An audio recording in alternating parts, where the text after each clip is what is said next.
ಮೊದಲೆಲ್ಲ ಸಂಜೆ ಆದ್ರೆ ನಮ್ಮ ಮನೆಗಳಲ್ಲಿ ಕಡಲೆಕಾಯಿನ ಹುರಿದು ಬೇಯಿಸಿನೂ ಕೊಡ್ತಾ ಇದ್ರು. ಆದ್ರೆ ಇವತ್ತು ಸ್ನಾಕ್ಸ್ ಅನ್ನೋ ಹೆಸರಲ್ಲಿ ನಮ್ಮ ಮಕ್ಕಳಿಗೆ ಬಿಸ್ಕೆಟ್ಸ್ ಅನ್ನು ಅಥವಾ 2 ನಿಮಿಷದ ನೂಡಲ್ಸ್ ಅನ್ನು ಕೊಡ್ತಾ ಇದೀವಿ. ಇವತ್ತಿನ ಮಕ್ಕಳಿಗೆ ನೂಡಲ್ಸ್ ಬಿಸ್ಕೆಟ್ಸ್ ನ ಪರಿಚಯ ಹೆಚ್ಚು, ಕಡಲೆಕಾಯಿ ಪರಿಚಯ ಸ್ವಲ್ಪ ಕಮ್ಮಿನೇ.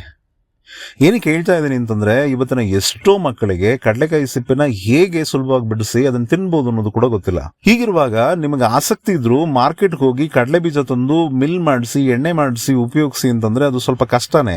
ಯಾಕೆಂತಂದ್ರೆ ಯಾವ್ದಾದ್ರು ಒಂದು ಹಂತದಲ್ಲಿ ಕಡಾಖಂಡಿತವಾಗಿ ಇಡುತ್ತೀರಾ. ಅದಕ್ಕೆ ನಿಮಗೆ ಇನ್ನೆರಡು ಸುಲಭ ವಿಧಾನ ಹೇಳೋಣ ಅನ್ಕೊಂಡೆ. ಮೊದಲನೇದು, ನಿಮ್ಮ ಪಕ್ಕದ ಮಿಲ್ಗೆ ಹೋಗಿ ಅಲ್ಲಿ ಆಲ್ರೆಡಿ ಮಾರ್ಕೆಟ್ಗೆ ಹೋಗಿ ಉತ್ತಮ ಗುಣಮಟ್ಟದ ಒಳ್ಳೆ ಆಯಿಲ್ ಔಟ್ಪುಟ್ ಕೊಡುವಂತಹ ಕಡಲೆ ಬೀಜನ ತಂದಿಟ್ಟಿರ್ತಾರೆ. ಅಲ್ಲೇ ಖರೀದಿಸಿ, ಅಲ್ಲೇ ಮಿಲ್ ಮಾಡಿಸಿ ಅದನ್ನೇ ಉಪಯೋಗಿಸಿ. ಇದು ಮೊದಲನೇ ವಿಧಾನ. ಆದ್ರೆ ಎರಡನೇ ವಿಧಾನದಲ್ಲಿ ನೀವು ಅವರನ್ನೇ ಕೇಳಿ ಯಾವಾಗ ಯಾವ ಎಣ್ಣೆ ಅಲ್ಲಿ ಮಿಲ್ ಆಗುತ್ತೆ ಅನ್ನೋದನ್ನ ತಿಳ್ಕೊಳ್ಳಿ. ಆ ದಿನ ಹೋಗಿ ಮಿಲ್ ಆಗಿ ಬರ್ತಿರೋ ಎಣ್ಣೆನ ಡೈರೆಕ್ಟ್ ಆಗಿ ತಗೊಳ್ಳಿ, ಉಪಯೋಗಿಸಿ. ಈ ಎಲ್ಲಾ ವಿಧಾನಗಳಿಂದ ನೀವು ತಿಳ್ಕೊಬೇಕಾಗಿರೋದಿಷ್ಟೇ, ನೈಸರ್ಗಿಕವಾಗಿ ತಯಾರಾಗುವ ಅಡುಗೆ ಎಣ್ಣೆಯ ರುಚಿ, ಬಣ್ಣ, ವಾಸನೆ ಹೇಗಿರುತ್ತೆ ಅಂತ ನನ್ನ ಅರ್ಥ ಮಾಡ್ಕೊಳ್ಳಿ. ಇದೆಲ್ಲ ಆದ್ಮೇಲೆ ಆ ಗಾಣದವರ ಮೇಲೆ ನಿಮಗೆ ನಂಬಿಕೆ ಅನ್ನೋದು ಹುಟ್ಟಿದ ಮೇಲೆ, ಒಂದು ಟ್ರಸ್ಟ್ ಅನ್ನೋದು ಬೆಳೆದ ಮೇಲೆ ನೀವು ಅವರ ಹತ್ರನೇ ರೆಗ್ಯುಲರ್ ಆಗಿ ಆಯಿಲ್ನ ಖರೀದಿಸಿ.